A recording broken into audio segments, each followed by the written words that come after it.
We've pissed off the world in a huge way. We've pissed off a lot of these countries that are coalescing together. And there'll be two baskets. One basket is of national currencies of all countries involved in the process, like the SDR. The second basket are commodities. If you have two baskets and we create the new currency as an index of commodities and national currencies, and we have a mechanism for reserves according to the mathematical model, that will be very stable and convenient. Okay, so they want a new system. In this day and age, trust is the basis of our financial structure.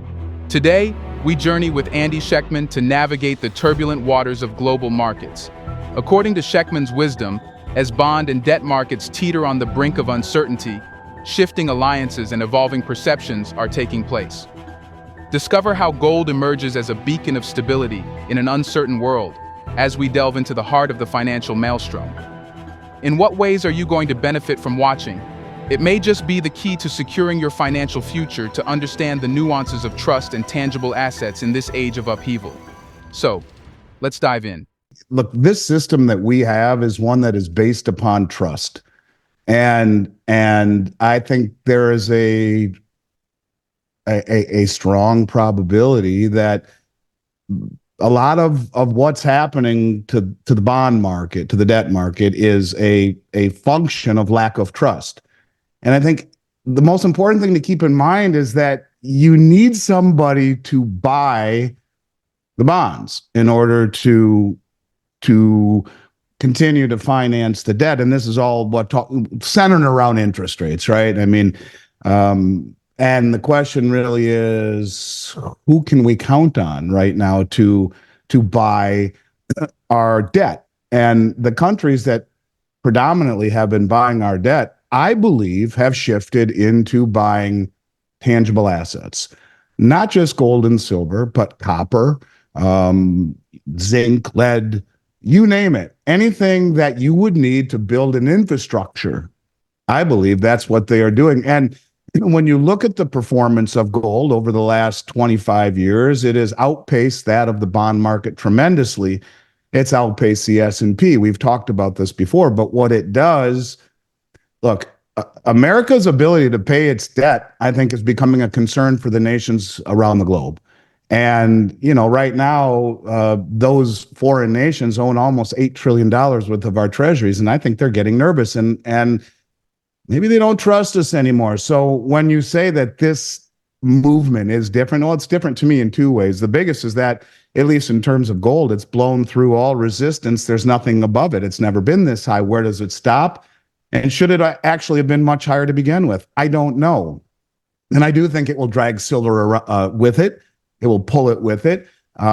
Typically, as people have talked about forever, gold goes first, silver goes further in terms of a percentage gain. But in my heart of hearts, I believe what we are seeing is a lack of trust that is manifesting itself in higher commodity prices, in particular gold right now, because I think these central banks around the world view gold as a safer bet, one that doesn't have sanction and confiscation risk, doesn't have default risk. It doesn't have any of these risks associated with the government, who has proven that they have no problem in cutting people off or cutting countries off from the system if they don't align ideologically with the way that we do. So I think that's why it feels different this time. This is central bank buying to me, and big central bank buying that, you can only manipulate a market by pushing it in the direction that it is going. And to try to hold this back, I think, is as dumb as a mud wall. And you'll end up seeing companies that will try and could very well likely end up in the dust heap,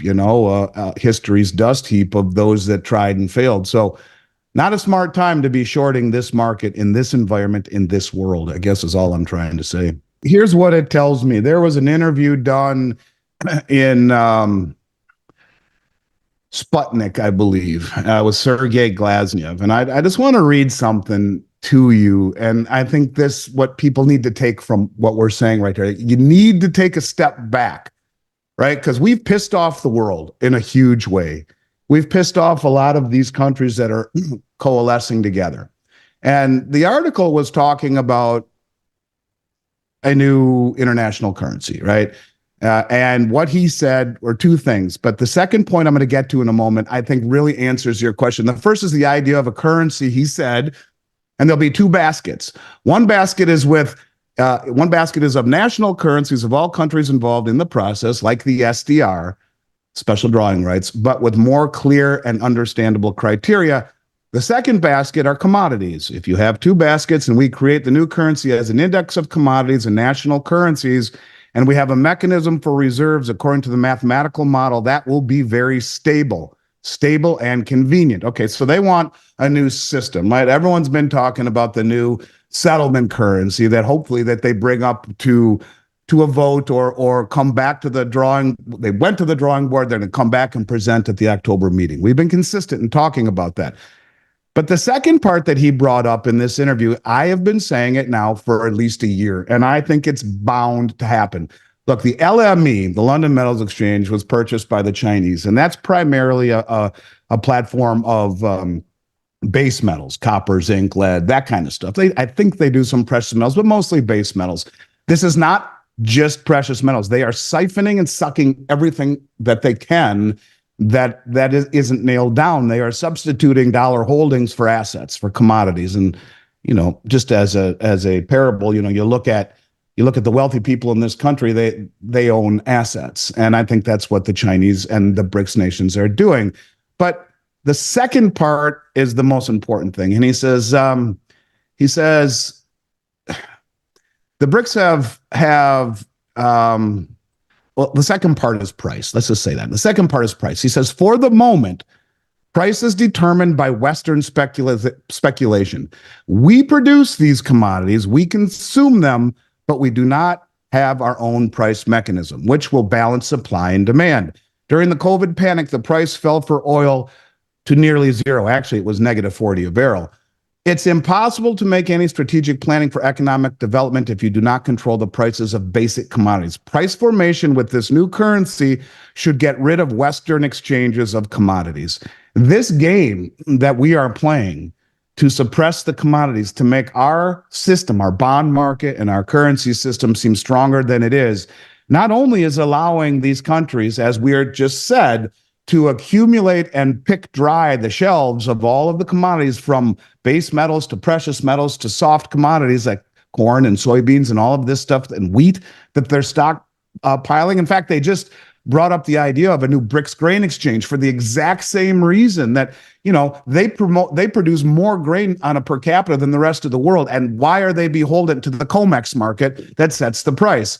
What you are going to see, in my opinion, is the foolishness by the West, who continues to suppress the price of metals for their own greed and stupidity. Maybe they're being told to do it to support the bond market, to support the dollar, to support this stupid illusion that the dollar or the emperor is actually clothed when we know he's not. But I think what is going to happen is they will use that against us, as I've been very consistent in saying. They're using this suppression against us by bleeding dry the exchanges, but they are preparing. And that concludes our journey through the fascinating insights of Andy Schectman, a beacon of clarity amidst the chaos of global finance. But the adventure doesn't end here. Hit that subscribe button and join our community of curious minds as we continue to unravel the mysteries of the financial world.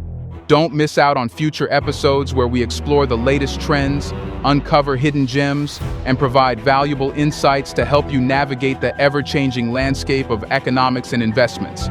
See you in the next video. Thank you.